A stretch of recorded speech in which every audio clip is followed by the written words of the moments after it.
बिस्मिल्लाहिर्रहमानिर्रहीम। अस्सलामुअलैकुम। मैं हूँ जायशा, आप लोग देख रहे हैं जायशा किचन। आज हम आपको से शेयर करेंगे फालसे का जूस और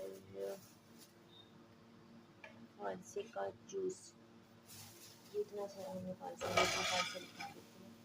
ये है 5 किलो। इसमें से थोड़ा सा हमने इसको निकाल लिया। पहले इसमें कुछ ग्रीन कलर के फालसे हैं, वो निकाल लेंगे। खट्टे वो अच्छे लगते हैं खाने में, लेकिन मिक्स अगर कर लेंगे तो जूस खट्टा जो है ना बहुत अच्छा लगता है, मीठा और खट्टा मीठा।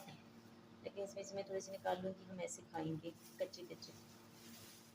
ये कच्चे होते हैं ना इसके अंदर फालसे, ये हम निकाल लेंगे ऐसे। खाने के लिए बहुत अच्छे लगते हैं, लेकिन इसके जूस में अगर हम इसको मिक्स कर लेते हैं तो जूस खट्टा होगा, ज़्यादा अच्छा लगता है। फिर साफ भी करना है इसको। ये बच्चा छोटा लग रहा है मुझे। फालसा ना ठंडा होता है, इसका जूस बहुत अच्छा होता है मैदे के लिए। गर्मी में जितना हो सके आप लोग फालसे का जूस पिएं, बाकी चीज़ें ना पिएं। बाहर की जो बोतलें छोटे होती हैं और सांडे होती हैं, तो ये हम बना के रखेंगे। अभी तो मैंने इसको साफ़ करना है सबको, जूस बाद में बनाएंगे।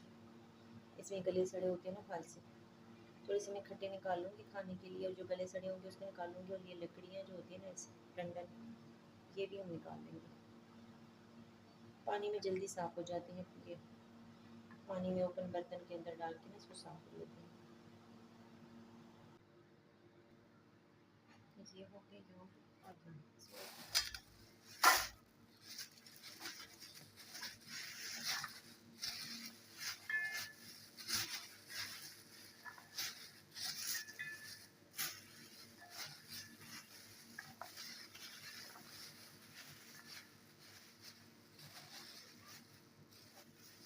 ऐसे लग रहा है जैसे हमें बेचने के लिए 5 रुपये।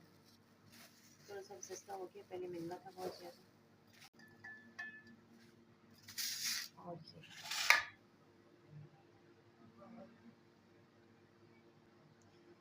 थोड़ा सा मैं बना लूँगी जूस, बाकी हम इसको साफ़ करके रख लेंगे, जब ज़रूरत होगी फिर बना लेंगे।